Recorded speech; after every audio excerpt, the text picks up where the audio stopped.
Hello everybody, and welcome to Yoshi-1 Kenobi's JumpStart review, looking at the set for the viability of the cards in the historic format.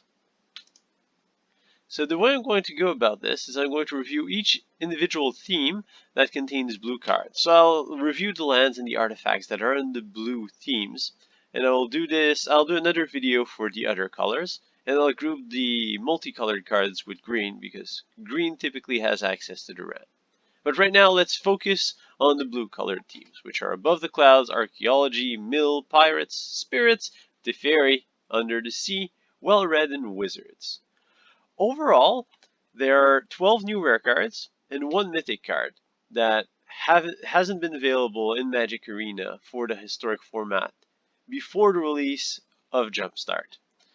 We are also getting reprints of 9 rares and 1 mythic, which means that if you open up packs of JumpStart, you'll get about half and half reprints versus new cards.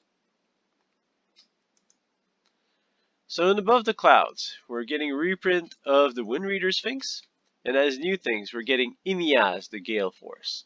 So it's a 5 mana 4/4 flying, and you get to pay 3 mana to give your attacking creatures with flying +1/+1 until end of turn. Just kind of meh. It's good if you're playing a pure Flyers deck. I mean, that's where this card would belong. But just paying 3 mana for +1/+1 to everything, it's alright. Whenever 3 or more creatures you control with flying attack, each player gains control of a non-land permanent of your choice, controlled by the player to their right. And when you see something like by the player to their right, it really means that this card was made for a casual format, or in particular multiplayer format like Commander. Now 4/4 flying for 5 is a little overcosted. The ability to exchange control with your opponent, you can basically give your opponent a cheap artifact like a food or a treasure artifact in order to exchange it for their biggest creature or something like that. And it can be kind of cool, but you need 3 or more creatures with flying. So the odds of getting 3 creatures with flying survive until you drop your 5-drop are very unlikely in Historic. So this card feels a little weak to me, and I don't think it's going to see much play. Maybe as a cute Historic Brawl commander where you play all flyers and you always have access to Inyaz and just a fun deck, but that's where I'd see it. Next we have Kira, Great Glass Spinner. Now this is a 2/2 flyer for 3, and creatures you control have whenever this creature becomes the target of a spell or ability for the first time each turn, counter that spell or ability. So it's a 2/2 flyer with a protection effect, which isn't all that great. It's legendary, which is a downside in most cases, but it's a spirit, which does give it some potential. I might see it as a 1 of or 2 of in the spirits deck, kind of as a let's try to protect my spirits effect. But overall, I don't think it's going to see much play. It depends how many spirits we have overall. We might just not have that many spirits. So if you want to play spirits, Kira is a decent option. So I might see a couple of those in spirit decks in Historic. Next we have the Serendib Ifrit, which is a 3/4 flying for 3, which is fairly good stats, but it comes with a downside, which is at the beginning of your upkeep, it deals 1 damage to you, which is quite annoying. I mean, we've seen cards like Dreadhorde Invasion, which have a very powerful effect, but deal 1 damage to you every turn, kind of be not that great because they end up killing you, and that 1 damage does stack up. Also, if we're looking for an offensive flyer on 3, we already have access to Tempest Djinn, which is going to be more powerful without the downside. So I don't think Serendib Ifrit is going to see that much play. It's not like Rotting Regisaur, which really has ridiculous stats with the negative effect. The 3/4 flyer for 3 is really not a 7/6 on the ground. Granted, the 1 damage probably isn't as bad as discarding a card, but I don't think it's going to see that much play. It really needs to go to be the top end in an aggressive shell, maybe in the blue-red spells type of deck. The second theme we have is Archaeology. Now there's a lot of cards that interest me here. So there's 4 potential rare cards. The first one, and probably the best one, is Scholar of the Lost Trove. So for 7 mana, it's a 5/5 flyer. When it enters the battlefield, you may cast 10 target instant, sorcery, or artifact card from your graveyard without paying its mana cost. And if it's an instant or sorcery, exile it after casting it. Now the reason why I think this card is great is because you can cheat it out. Casting this on 7 is not what you want to do. You want to cheat it out with something like Unburial Rites. And now if you get this effect on 4, things start to be interesting. So imagine this. You mill a couple of cards, you self-mill a couple of cards in the early turns, and you get a Scholar of the Lost Trove and Unburial Rites in your graveyard. On turn 4, you get to revive your Scholar of the Lost Trove, and then you get to cast an instant or sorcery from your graveyard for free. So you can cast potentially another Unburial Rites for free, reviving another creature. Or you get to cast an Ultimatum, maybe. So it's one of the powerful enter the battlefield ability, and I can see this card being played in a lot of decks. It might even be like Agent of Treachery. You can cheat it out with Luca, where you're playing a deck of tokens, which only creature is Scholar of the Lost Trove, which allows you to essentially flashback for free powerful instants or sorceries, or even artifact cards. I haven't really looked into the powerful artifacts, but I'm sure we have powerful ones. In particular, we'll get God Pharaoh's Gift in not too long. So reviving a Scholar of the Trove with your Burial Rites, which revives your God Pharaoh's Gift, which then revives a creature at the start of combat, which could be another Scholar of the Lost Trove. And you see there's a lot of cool things that we can do with Scholar of the Lost Trove, as incorporated in the Reanimator strategy. Next, we have Vedalken Archmage, a 4-mana 0/2, yuck. With a powerful ability though. Whenever you cast an artifact spell, draw a card. This is one of those cards that becomes very powerful if it survives. It synergizes really well with Sai Master Topterist, so now we have a critical mass of artifact matter type of permanents, which are in blue. So we cast a couple of these payoffs, and then we slam a whole bunch of artifacts, draw a bunch of cards. This is really a good combo enabler. Fairly powerful card, but it will get shocked more often than you want. But that's okay, because when it doesn't, it can take over the game. In particular, actually, I'm going to move into some of the comments here. So we have Aether Spellbomb and Chromatic Sphere that are getting added to Historic. And the reason why I want to mention those is because they're 1 mana costed artifact, and they can trade for an extra card. So Chromatic Sphere costs 1 mana, and then you can pay 1 to add 1 and draw a card. So Chromatic Sphere is as close as you can get to an artifact cantrip.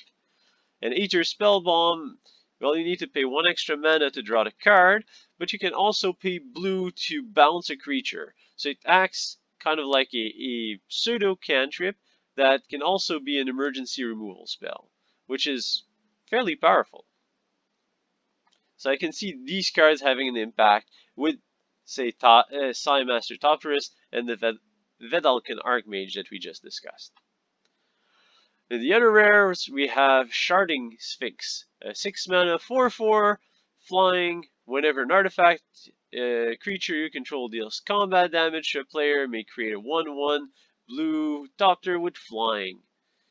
This is very meh. In particular, kind of in order, the effects are when an artifact is cast, that's the best. When an artifact enters the battlefield, that's still pretty good. When you attack with an artifact, that's okay. When you deal combat damage to a player with an artifact, well, come on, now that's starting to be more difficult. And combine that with the fact that we have a 6 mana for a 4/4, I don't think this card will see play at all. Next we have Scarecrow, a 3 mana artifact creature. It's a 1/2, so terrible stats. You can pay 1, sacrifice it to draw a card. So kind of a defensive ability. And the key ability is pay 4, tap it, and return target artifact creature from your graveyard to the battlefield. Now that gets interesting, because you basically get to revive your artifact creature once per turn for 4 mana. Right now, I don't think there's that much crazy thing that this card can do. But once we get the Gear Hulks back, then this can revive a Torrential Gear Hulk every turn. Or, well, basically any of the Gear Hulks every turn, which can be pretty degenerate. Also, if you cast it on 4 mana, then you pay the 3 and you have the protection ability. So if your opponent goes and tries to remove it, you're basically up a card, which is fairly powerful. So the combination of both ability, the threat of reviving powerful cards, and the defensive ability, which basically gains you card advantage, makes that card fairly good. Also, you can revive more Scarecrow with the Scarecrow. Then you can kind of do this loop-de-loop right now. So Scarecrow number 1, revive Scarecrow number 2. You sacrifice Scarecrow number 2 to draw a card. Next turn you revive it again. And you kind of keep the loop going. Of course, it's really expensive to do, but if you have infinite mana, and there's always a way to get infinite mana. Speaking of mana, we have Hedron Archive, which is getting reprinted. It's a 4 mana rock that provides 2 mana, and you can pay 2, sacrifice it to draw 2 cards. So early on you get it, you use it to ramp, and late game when you're flooded with mana you can trade it with cards. This was one of the ramp spells of excellence during one of the previous sets. In particular, it was used to ramp to Ulamog, the Ceaseless Hunger, which is conveniently in Historic right now. So this is the Palladium Mirror version that you want to play, because it's much harder to remove a pure artifact than a 2/2 artifact creature. So this card will most likely see play. It also allows you to ramp into Ugin very well. So keep it in mind. Next we have Buried Ruins. It's one of the few lands with a good ability that got printed with JumpStart. And it's basically a land, taps for colorless, and you can pay 2, sacrifice it to return an artifact card from your graveyard to your hand. So there's very little cost to have lots of flexibility. This is an amazing card. You will want to play a couple of those if you're playing artifacts and you're not playing too many colors. Very low cost to bring it in, very high benefits when you need to use it. If you don't need to use it, it's still a land, produces mana. Mana allows you to play stuff. It's all good. Which brings us to the next archetype, Mill. So in Mill we have Bruvak, the Grandiloquent, which if an opponent would mill 1 or more cards, they mill twice that many cards instead. It's a 1/4/3. So very non-impressive stats, but it blocks against red decks, which I guess is what Mill wants to do. The power is not so much concern because you're obviously playing Mill, and it's not the life total of your opponent you care about. So overall, it's a fairly decent card.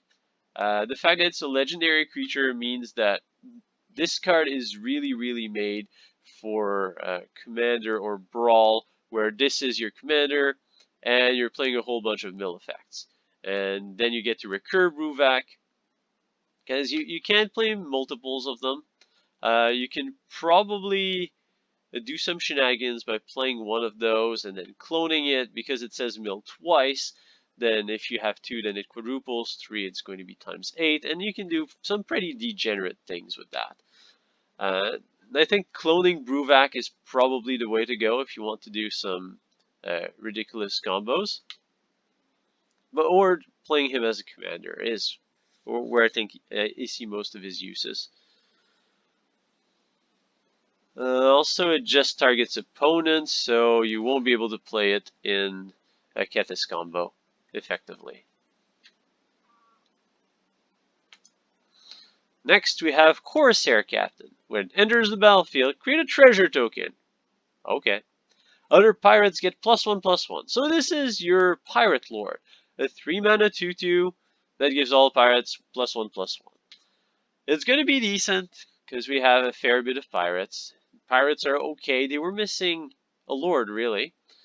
Now, if we really want lords to be on 2 mana, though, which is where I'm kind of slightly unhappy with this card.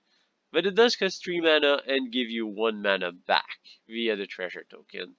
So I think it's playable. It's definitely an inclusion in pirate decks, but it's not groundbreaking or anything. It's really for the tribal deck. You now have another fun tool to play with. Next, we have spirits. Now, spirits have been quite powerful in Pioneer. They've had their shine in Modern. Let's see what they can do in Historic. So we're getting Shadowgeist again. That's okay. We have it in our M21. So what else are we getting? We're getting Rattle Chains, which is a 2/1 flash flying. When it enters the battlefield, target spirit gains hexproof. So it's a protection effect, which 2 mana is a reasonable cost, but it comes on the 2/1 flying body, which is already good on its own. So you combine both effects together, and it makes this an awesome card. Then you may cast spirits as spells as though they had flash, which again is a fairly good ability. Now, a fair chunk of the spirits already have flash, but still. I mean, it's icing on the top of the cake. Next, we have Nebelgast Herald. Now, this is a card that has been played in Spirits in Pioneer, and it's a defensive card. So it's 3 mana for a 2/1 flash flying, which is little subpar. But whenever it enters the battlefield, or whenever another spirit enters the battlefield, you tap a creature an opponent control. Now this gets annoying really, really fast for your opponent. So the fact that your spirits are basically all flyers means that your opponent's going to have a hard time blocking you. Now you can use that tapping effect to either keep your opponent's big attackers at bay and just win the race in the air, or you get to tap their flyers so that they don't have anything to block, and you'll win the race in the air. So overall, it's a fairly decent card, and make sure it doesn't slip under the radar. And last but not least, in the spirits, we have Essence Flux, which basically is an upgrade on the Momentary Blink that we've gotten in the Historic Anthology 3, where we exile target creature, then we return it to the battlefield. And if it's a spirit, we put a +1/+1 counter on it. The blinking effect for just 1 blue is actually fairly good. Allows you to double up on the enter the battlefield abilities. So it's fairly good. Next we have Teferi, which is just reprints. Teferi, Master of Time, and the Ageless Insight. Nothing to see here. Unless you don't have a playset of Teferis, then you can go and grab them there. Next we have Under the Sea, where we're getting a reprinted Pursued Whale, which we couldn't care less about. What we do care about is Whelming Wave. It's a 4 mana bounce everything type of card. So it return all creatures to their owner's hands except for krakens, leviathans, octopuses, and serpents. Which honestly, there aren't very many that are played. There's Sea Dasher Octopus that's played, and I guess Stone Coil Serpent. But apart from that, everything else is going to get bounced back into the hands. Now, it's 4 mana and it's not a real board wipe, so why do we care? Because if you don't get to play white, or you don't get to play black, say you're playing green-blue, because nobody's been playing green-blue these days, and you're looking for a way to protect your board or not die to a bunch of creatures. Well, now you have access to a pseudo board wipe in Whelming Wave. Basically, that card is going to be very good because it gives Simic Colors some way to reset the board, which is very powerful. In decks with lots of counter spells, you can send everything back to the hands and then start countering stuff. Overall, it's very powerful. Next, we have Cryptic Serpent. It's a 7 mana 6/5, but it costs 1 less to cast for each instant and sorcery in your graveyard. And we have a lot of cards that are instants and sorceries matter. So Cryptic Serpent is a potential addition to those decks. It's been played in the past, and it's been doing fairly well. It's basically casting a 6/5 for double blue. It is quite intimidating. The next archetype is well read. So we have Ormos, the Archive Keeper, a 6 mana 5/5 flying. If you would draw a card while your library has no cards in it, instead put 5+1/+1 counters on your big bird. You can also pay 3, discard 3 cards with different names, and draw 5 cards. So this has a similar effect to Thassa's Oracle and Jace Wielder of Mysteries, that it wants you to have no cards in your deck, but instead of winning the game, it just increases the size of your big bird. So if you like living life on the edge and not straight up winning the game, but letting your opponent remove your creatures so you lose the game instead, then this is the card you want to play. So if you like to live dangerously, overpay for the creatures with a similar effect, this is the card you want to play. But really, don't play it. It's really not that good. I guess if you have a ton of mana, you can use the 3 mana ability to draw a whole bunch of cards. Actually, that might be interesting. If you manage to generate a ton of mana, and you're playing kind of singleton, then you can use the 3 mana ability to cycle through most of your deck. That's probably the only use for Ormos. Next, we have Curiosity, which is going to be quite powerful. So it's a 1 mana, whenever enchanted creature deals damage to opponent, you may draw a card, which is an improvement over Curious Obsession, because you don't need to attack the creature to keep it in play. Also, you get to play it with Curious Obsession to double up on the effects that make you draw cards. So Mono Blue Tempo is going to be very happy to see Curiosity, and is going to be very curious to try it out. Last but not least, we have Wizards with a bunch of reprints. I've included Talrand as a reprint. You can consider it as a new card. You might have 1 copy because of a Brawl event, which allows you to get 1 copy of Talrand. Either way, it's not going to see much play, so I just included it as a reprint. So last but not least, we have Riptide Laboratory, which is a land, and you get to pay 2 mana to return a wizard you control to its owner's hand, which is extremely powerful. It's a land, so it's basically a free inclusion in your deck, and when you have a ton of mana, well, you get to protect your wizards. You get to reuse enter the battlefield abilities of your wizards, and wizards a lot of times have enter the battlefield abilities. So this is just an easy include in decks that play wizards. As long as you're playing 2 colors or less, you should be playing Riptide Laboratories if you have 1 or 2 wizards in your deck. It's really just that powerful. And if you're playing blue, because otherwise you can't activate the activated ability, of course. And that covers all the cards in the blue themes for JumpStart. I hope you've enjoyed this review. I hope you've enjoyed this video. Leave your comment below and don't forget to subscribe to support this channel and keep the awesome videos coming.